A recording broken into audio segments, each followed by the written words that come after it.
সমস্ত রাষ্ট্রবাদী বন্ধুকে আমার নমস্কার। আমি অনির্বাণ, বাংলার রাজনীতি আপনাকে স্বাগত। বন্ধুরা, কথা দীর্ঘায়িত না করে সোজাসুজি পয়েন্টে চলে আসি, কারণ ভিডিও লম্বা করে লাভ নেই। কালকে বাজেটে যা গেছে গেছে, অন্ধ্রপ্রদেশ বিহার সব নিয়ে গেছে, বাংলার জন্য কিছু রাখেনি। বাংলার সব মরা কান্না শুরু হয়েছে, ঠিক আছে, মায়া কান্না শুরু হয়েছে। এরা জানে বাংলাকে কিছু নরেন্দ্র মোদী দেবে না, ভালো করে জানতো। আর বাংলার সঙ্গে যে ধরনের ব্যবহার করা হচ্ছে, কেন্দ্রের সঙ্গে যে ধরনের ব্যবহার করেছে বাংলার শাসক পার্টি, তাতে নরেন্দ্র মোদী যে কিছু না দেবে সেটাই ভবিতব্য, সেটাই ঠিক আছে। কিন্তু বাংলার মানুষকে একেবারে অবহেলিত করেনি। সারা দেশে যেমনভাবে যা যা পেয়েছে সেই জিনিসগুলো বাংলা তো পেয়েইছে, কিন্তু যেখানে দাঁড়িয়ে বিহার আর অন্ধ্রপ্রদেশ স্পেশাল প্যাকেজ নিয়ে গেছে, তা বাংলা এদের থেকে গরিব হওয়া সত্ত্বেও এদের কাছ থেকে স্পেশাল প্যাকেজ নিয়ে যেতে পারেনি। যাই হোক বন্ধুরা, এই ব্যাপারে বেশি কথা না বাড়িয়ে সোজাসুজি পয়েন্টে চলে আসি। অমিত শাহর নির্দেশে, যেমন হেডলাইন দেখছেন আপনারা, অমিত শাহর নির্দেশে হেমন্ত বিশ্ব শর্মা স্বরাষ্ট্রমন্ত্রকের নির্দেশে আসামের মুখ্যমন্ত্রী হেমন্ত বিশ্ব শর্মা বঙ্গ বিজেপির সঙ্গে যে খেল খেলে দিয়েছেন, বাংলায় যে খেল খেলে দিয়েছেন, তাতে বঙ্গ বিজেপির একাংশ ভ্যাবাচেকা। বঙ্গ বিজেপির একাংশ মানে কি? বঙ্গ বিজেপির বেশিরভাগ লোক জানতোই না যে এই ধরনের কিছু হতে যাচ্ছে। একজন দুজন জানতো, আর কেউ জানতো না, আর সব ভ্যাবাচেকা খেয়ে গেছে। আর এমন খেল খেলে দিয়েছেন। কোন খেলের কথা বলছি? খেলা অনেক পুরনো, কিন্তু বাংলায় তা অ্যাপ্লাই করতে পারছিল না বিজেপি। তো বুঝতে পারছিল না সেই ঘোষণা অফিসিয়ালি করবে না আনঅফিসিয়ালি করবে। তো বিজেপি সেই ঘোষণা অফিসিয়ালি করে দিয়ে তার উপরে আনঅফিসিয়ালি স্ট্যাটাস সিম্বল লাগিয়ে দিয়েছে। ঘোষণাটি অফিসিয়াল করে দিয়েছে, কিন্তু তারপরে আনঅফিসিয়াল স্ট্যাটাস সিম্বল লাগিয়ে দিয়েছে। এবারের নির্বাচনে 2024-এর লোকসভা নির্বাচনে কি দেখা গেল? দেখা গেল जो हमारे साथ नहीं उनका विकास नहीं, বাস এই পদ্ধতিতে চলতে হবে। কারণ যাদের জন্য আমরা সবসময় ভেবেছি, যাদের জন্য বিজেপি সবসময় ভেবেছে, যাদের জন্য বিজেপি বিশেষ করে নরেন্দ্র মোদী সবকা সাথ সবকা বিকাশ সবকা বিশ্বাস, এই স্লোগান যাদের জন্য তৈরি করেছে নরেন্দ্র মোদী, গত 10 বছর ধরে এই স্লোগান ফেল হতে গেছে। কিন্তু এত বেশি আসন জিতেছিল অন্যান্য জায়গা থেকে, যার জন্য এই স্লোগান যে ফেল করছে তা নিয়ে বিজেপির বিশেষ মাথা ব্যথা ছিল না। কিন্তু এবার যে এই স্লোগান ফেল করেছে, কারণ বিজেপির আসন সংখ্যা উত্তরপ্রদেশে কিছুটা কমেছে, প্রায় 30টির মতন আসন সংখ্যা কমেছে, বিজেপির সংখ্যাগরিষ্ঠতা থেকে নেমে এসছে। বিজেপির এবার হোশ এসছে যে সবকা সাথ সবকা বিকাশ সবকা বিশ্বাস আমরা করলেও অন্য কেউ আমাদেরকে বিশ্বাসও করে না, আমাদের বিকাশও করে না। বিকাশ করে না মানে আমাদেরকে ভোটও দেয় না। নরেন্দ্র মোদীর জীবনে সব থেকে বড় ফেলিওর যদি কিছু থাকে, নরেন্দ্র মোদীর রাজনৈতিক জীবনে সব থেকে বড় ফেলিওর যদি কিছু থাকে, তা হচ্ছে এই স্লোগান সবকা সাথ সবকা বিকাশ সবকা বিশ্বাস। তো সেই স্লোগানকে কিন্তু যোগীজি আগেই কিছু না বলেই তা কিন্তু নস্যাৎ করে দিয়েছিলেন, একদম নস্যাৎ করে রেখেছিলেন যোগীজি। কি করে? যোগীজি কিন্তু তার বর্তাও যখন 2017-তে নির্বাচিত হয়ে প্রথমে আসেন উত্তরপ্রদেশে বিধানসভায়, তখন কিন্তু তার বর্তাও কিন্তু সোজাসুজি ছিল, অর্থাৎ অন্যায় করলে শাস্তি পাবে, কোনো তোষণের রাজনীতি চলবে না। হ্যাঁ, সবকা বিকাশ করব, সবকা সাথ দেব, কিন্তু কোন রকম তোমরা যদি আগের ব্যবহার করো, মানে আগের সরকার যে ধরনের তোমাদের সঙ্গে তোষণ করেছে আর তার সঙ্গে তোমরা লালু বলু হয়ে সমস্ত অন্যায় অত্যাচার করতে এবং দেশটাকে একটা পাশবিক জায়গা, নারকীয় জায়গা বানিয়ে রেখেছিলে, তালিবানি শাসনের দিকে এগিয়ে নিয়ে যেতে চেয়েছিলে, শরীয়তি শাসনের দিকে এগিয়ে নিয়ে যেতে চেয়েছিলে, তা ভাবলে কিন্তু চলবে না। যোগীজি কিন্তু পরিষ্কার তার বুলডোজার দিয়ে তার রাস্তা পরিষ্কার করে নিয়েছেন। যোগীজির বুলডোজার চলার পরে কিন্তু মধ্যপ্রদেশেও বুলডোজার চলেছে, তারপরে আজকাল অনেক জায়গায় বুলডোজার চলছে, আজকাল মহারাষ্ট্রেও চলছে, রাজস্থানেও চলছে। আবার যোগীজির পরে সব থেকে বড় শক্ত এই নর্থ ইস্টের যে 8টি স্টেট আছে, এই 8টি স্টেট যার দখলে বলতে পারেন, অমিত শাহ যার দখলে দিয়ে রেখেছেন, যে তুমি দেখবো এই 8টি স্টেট, বলতে পারেন এই 8টি স্টেটের প্রাইম মিনিস্টার হেমন্ত বিশ্ব শর্মা। 7 সিস্টার্স প্লাস এই ওয়েস্ট বেঙ্গল, এর প্রাইম মিনিস্টার কিন্তু কি বলবো শ্যাডো প্রাইম মিনিস্টার, কারণ প্রাইম মিনিস্টার তো সব জায়গায় পৌঁছাতে পারেন না, বা ডেপুটি প্রাইম মিনিস্টার বললে সব থেকে ঠিক হবে। মানে আনঅফিসিয়াল ডেপুটি প্রাইম মিনিস্টার হেমন্ত বিশ্ব শর্মাকে দিয়ে দিয়েছেন এই 8টি স্টেট, যে এই 8টি স্টেটে বিজেপিকে কিভাবে চালাতে হবে, কি করতে হবে, বিজেপিকে কিভাবে ক্ষমতায় আনতে হবে, তার জন্য কি কলকাঠি নাড়তে হবে তা তুমি নাড়বে। হেমন্ত বিশ্ব শর্মাকে দিয়ে দিয়েছেন স্বরাষ্ট্রমন্ত্রক থেকে অমিত শাহ।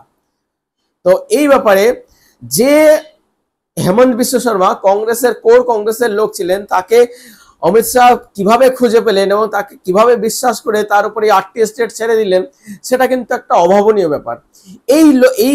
এই ব্যাপারগুলোর জন্যই এরা কিন্তু বড় নেতা, এরা এত বড় নেতা হয়েছে এই ঘটনাগুলোর জন্য, যে অমিত শাহ, নরেন্দ্র মোদী, এরা এত বড় নেতা কি কারণে, এদের মধ্যে সেই পরখনিকি যে পাওয়ার, যে শক্তি, সেই শক্তিটা কিন্তু অন্যরকম। তো এ বুঝতে পেরে গেছিল এ কি কাজ করতে পারবে। হেমন্ত বিশ্ব শর্মা কিন্তু আসামে 40% দেশ বিরোধী থাকা সত্ত্বেও 40% তাদেরকে কিন্তু নিয়ে শাসন করছেন, তাদেরকে নিয়ে আসামটাকে শান্তিপূর্ণভাবে, এরা শান্তিপূর্ণ জাতিটাকে নিয়ে শান্তিপূর্ণভাবে শাসন করছেন অমিত শাহজি, এই হেমন্ত বিশ্ব শর্মাজি। এবং তা প্রমাণ করেছেন হেমন্ত বিশ্ব শর্মা বারবার, যে আমি পারি, এই 8টি স্টেট চালাতে পারি। হেমন্ত বিশ্ব শর্মাকে দায়িত্ব দিয়েছেন বাংলাকে কি করতে হবে। দেখো, বাংলাকে তো অনেক চেষ্টা করলাম আমরা, 2021-এ নিতে হাতে আস্তে আস্তে আসলো না, মমতা ব্যানার্জিকে হাতে নিতে পারলাম না, আবার মমতা ব্যানার্জির যে শরিয়তি কানুন তাকে হাতে নিতে পারলাম না, আবার মমতা 2024-এ 2023-এ মমতা ব্যানার্জি নাস্তানাবুদ করে ছেড়ে দিয়েছে, যাও এবার তুমি হাতে নাও। হেমন্ত বিশ্ব শর্মা কিন্তু হাতে নিয়ে নিয়েছেন। হেমন্ত বিশ্ব শর্মা কিন্তু যোগীজির মতন কোনো লুকোছাপা নেই, কোনো রাগঢাক নেই। তাকে যদি বলা হয় যে আপনি মাদ্রাসা ভাঙছেন কেন, উনি সোজাসুজি পরিষ্কার বলেন, মাদ্রাসায় কি ডাক্তার তৈরি হবে, মাদ্রাসায় কি ইঞ্জিনিয়ার তৈরি হবে, হবে না, তো মাদ্রাসার কি দরকার, পরিষ্কার বলেন। হেমন্ত বিশ্ব শর্মা 2014 থেকে বলে আসছেন যে আমাদের মিয়া ভোট চাই না, অর্থাৎ বাংলাদেশ থেকে আসা মুসলিমদের ভোট আমার চাই না। হেমন্ত বিশ্ব শর্মা কিন্তু 2014 থেকে এই লাইনে, এই হার্ড লাইনে কাজ করে আসছেন। তা কিন্তু কেন্দ্র চুপচাপ থেকে তার স্বীকৃতি দিয়ে গেছে। কেন্দ্র কিন্তু অফিসিয়ালি কথা বলতে পারে না যে তোমরা এ কথা বলো বা আমাদের এজেন্ডা এই, কিন্তু আনঅফিসিয়ালি চুপচাপ থেকে কেন্দ্র কিন্তু তার স্বীকৃতি দিয়ে গেছে হেমন্ত বিশ্ব শর্মাকে, যোগী আদিত্যনাথকে, মামাকে, মহারাষ্ট্রে সবাইকে স্বীকৃতি দিয়ে গেছে। তো বাংলায় ভেবেছিল, বাংলা সংস্কৃতির একটা পীঠস্থান ছিল একটা সময়, তো বাংলায় এর দরকার পড়বে না, বাংলার মানুষ শিক্ষিত, বাংলার মানুষ সমঝদার, বাংলার মানুষের জন্য এসব ব্যাপার, এই হার্ডলাইন দরকার পড়বে না। নরেন্দ্র মোদী, অমিত শাহ তাই ভেবেছিলেন, কিন্তু বাংলার মানুষ কিন্তু ভোট দিয়েছে। কিন্তু দিদি যে শিক্ষিত নয়, দিদি যে অশিক্ষিত, দিদি যে তালিবানি চিন্তা ভাবনার, তা নরেন্দ্র মোদী, অমিত শাহ বোঝেননি। নরেন্দ্র মোদী কিন্তু একবার স্বীকারও করেছেন, আমার ক্যারিয়ারের রাজনৈতিক ভুল যদি সব থেকে বেশি হয় সেটা দিদিকে বুঝতে না পারা, একবার স্বীকার করেছেন, পুরনো ভিডিও পড়ে রয়েছে, যে আপনারা ইন্টারনেটে খুঁজলে পেয়ে যাবেন এই কথাটি। সেই জায়গায় দাঁড়িয়ে অমিত শাহ বুঝে গেছেন যে বাংলাতেও ওই সেই একই উত্তরপ্রদেশের ওষুধ অ্যাপ্লাই করতে হবে, বাংলাতেও ওই আসামের ওষুধ অ্যাপ্লাই করতে হবে। আর আসাম আর বাংলার প্যাটার্ন, ডেমোগ্রাফি একই রকম, একই প্রবলেম, একই সমস্যা, এরা সমস্যার মধ্যে চলে। এদেরও সেই বর্ডার সমস্যা, ওদেরও বর্ডার সমস্যা, এদেরও সেই ইনফিল্টারেশনের সমস্যা, ওদেরও ইনফিল্টারেশনের সমস্যা, এদেরও ডেমোগ্রাফিক বদলে দিয়েছে, ওদেরও ডেমোগ্রাফিক বদলে দিয়েছে। তো সেই জায়গা দাঁড়িয়ে বাংলাকে সব থেকে ভালো কে বুঝতে পারবেন, হেমন্ত বিশ্ব শর্মা। যে হেমন্ত বিশ্ব শর্মা আসামকে বুঝতে পেরেছেন, আসামে সরকার চালাচ্ছেন, হেমন্ত বিশ্ব শর্মা বুঝতে পেরেছেন। হেমন্ত বিশ্ব শর্মা কাকে, শুভেন্দু অধিকারীকে, যে বিজেপির এখন রেড কি হাড্ডি, শিরদাঁড়ার হাড় হয়ে দাঁড়িয়ে আছেন, একমাত্র নেতা হয়ে দাঁড়িয়ে রয়েছেন, শুভেন্দু অধিকারীর কানে কানে বললেন যে তুমি বয়ান দিয়ে দাও, তুমি বয়ান দিয়ে দাও, রাজ্য কমিটির মিটিংয়ে বৈঠকে বয়ান দিয়ে দাও, আমরা সব চুপ থাকবো। আর সুকান্ত মজুমদার, যার রাজনৈতিক ক্যারিয়ার শেষ হয়ে গেছে, তাকে দিয়ে আমরা প্রলেপ লাগিয়ে দেবো, মলম লাগিয়ে দেবো যে এই ব্যাপারটা আনঅফিসিয়াল স্টেটমেন্ট। অফিসিয়াল ঘোষণা হয়েছে, অফিসিয়াল স্টেটমেন্ট ছিল। সুকান্ত মজুমদার বিজেপির মানে অস্তমিত রাজ্য সভাপতি বলতে পারি, চলে যাওয়া কদিন পরে চলে যাবে, তাকে দিয়ে বলানো হলো যে শুভেন্দু অধিকারী যেটা বলেছেন আমরা সেটা মানি না, প্রকারান্তরে তাই বলা হলো। কিন্তু আজকে যেটা দেখা যাচ্ছে, শুভেন্দু অধিকারী যে কথা বলেছেন, বাংলার জনতা সেই ব্যাপারটি চাইছে, জো হামারে সাথ হাম উনকে সাথ। বাংলার জনতার মনের কথা বলেছেন এবং শুভেন্দু অধিকারী এই কথা বলার পরে শুভেন্দু অধিকারীর সমর্থনে লাখো লাখো পোস্ট সোশ্যাল মিডিয়াতে পোস্ট হতে শুরু করেছে। এখানে কিন্তু সুকান্ত মজুমদার যে ব্যাকফুটে চলে গেছেন বা বঙ্গ বিজেপির অন্য অংশ যে ব্যাকফুটে চলে গেছে, শুভেন্দু অধিকারীর লাইনটাই যে ঠিক, এই হার্ডলাইনটাই ঠিক, তা কিন্তু বাংলার মানুষ ভোট না দিয়ে সোশ্যাল মিডিয়ার মাধ্যমে কিন্তু তাদের চিন্তা জাহির করে দিয়েছে, তাদের চিন্তা প্রকাশ করে দিয়েছে। তো এই হার্ডলাইনটা যে বাংলায় কাজ করবে তা কিন্তু ভোট আসতে এখনো দেরি আছে, তার মধ্যে কিন্তু বিজেপি বুঝতে পেরে গেছে, বিজেপি কিন্তু এবার এই লাইনেই কাজ করবে। সুকান্ত মজুমদারকে হয়তো ধীরে ধীরে সাইডলাইন হয়ে যেতে হবে, দিলীপ ঘোষকে হয়তো সাইডলাইন হয়ে যেতে হয়েছে, কিন্তু বিজেপির এই রাজ্যে ক্ষমতায় আসা বড় দরকার, কারণ তৃণমূলের যাওয়াটা অবশ্যম্ভাবী। তৃণমূল গেলে কাকে আসতে হবে? বিজেপিকে আসতে হবে, কারণ আরেকটি বামপন্থী দলকে এ রাজ্যে আর ক্ষমতায় আনা যাবে না। বামপন্থীদের ভারতবর্ষ থেকে শেষ করতে হবে।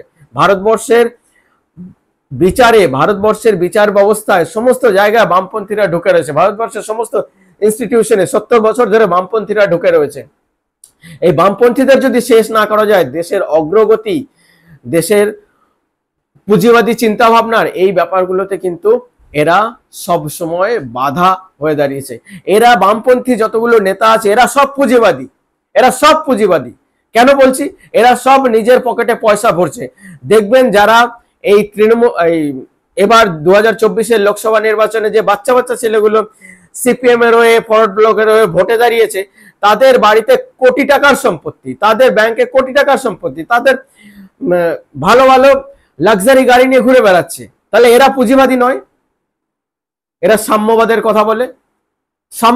সাম্যবাদের রাজনীতি এখন চলে না, পরিষ্কার কথা। সাম্যবাদের রাজনীতি চলে না। কেন চলবে? কারণ যে কাজ করে না আর যে কাজ করে দুজন একই সুবিধা ভোগ করবে, সেটা কখনো হয় না। এটা যদি নিয়ম হয় যে সবাই একই সুবিধা ভোগ করবে, তাহলে কেউ কাজ করবে না। তার জন্য পুঁজিবাদী নীতিটা থাকাটা অবশ্যম্ভাবী দরকার, কারণ পুঁজিবাদ থাকলে তবেই কাজে আগ্রহ আসবে, নালে মানুষ অলস হয়ে যাবে। বন্ধুরা, আমার অনেক কথা হয়তো আপনাদের অনেকের খারাপ লাগতে পারে, অনেকে দ্বিমত পোষণ করতে পারেন, কিন্তু আমার যে মত সেটা তো আমি পোষণ করব। আপনাদের যে মত সেটা আপনারা কমেন্ট বক্সে জানান। যার ভালো লাগবে না গালি দিন, একদম খুললাম খোল্লা ওপেন হ্যান্ড গালি দিন, আর যার ভালো লাগবে তিনি আমাকে একটু ভালোবাসা দিয়ে চলে যাবেন। বন্ধুরা ভালো থাকবেন, নমস্কার।